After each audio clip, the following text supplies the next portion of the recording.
YCP ప్రభుత్వ హయాంలో liquor, fibre network, ఇసుక కుంభకోణం, మైనింగ్, బైజూస్ కుంభకోణంతో పాటు మొత్తం 32 కేసులు కొలిక్కి వచ్చాయని ప్రభుత్వ విప్ జమ్మలమడుగు ఎమ్మెల్యే ఆదినారాయణ రెడ్డి తెలిపారు.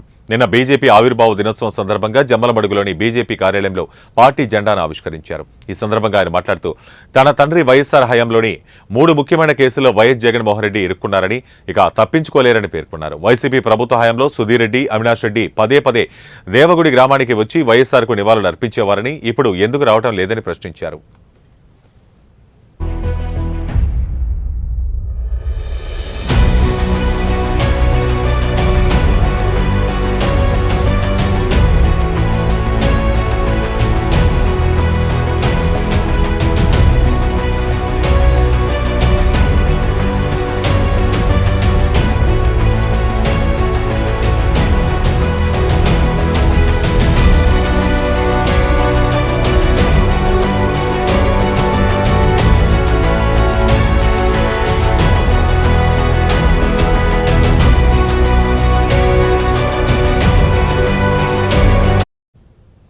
అభివృద్ధిలో జమ్మలమడుగు దేశంలోని మొదటి 4 స్థానాల్లో నిలవబోతోందని ఆదినారాయణ రెడ్డి ఆశాభావం వ్యక్తం చేశారు.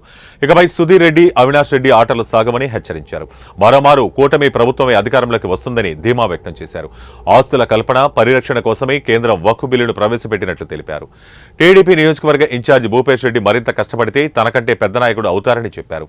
వచ్చే స్థానిక సంస్థల ఎన్నికల్లో వైసీపీ గెలిచేందుకు ఎలాంటి అవకాశం ఇవ్వకుండా అన్ని స్థానాలను గెలుస్తామని ఆదినారాయణ రెడ్డి ధీమా వ్యక్తం చేశారు.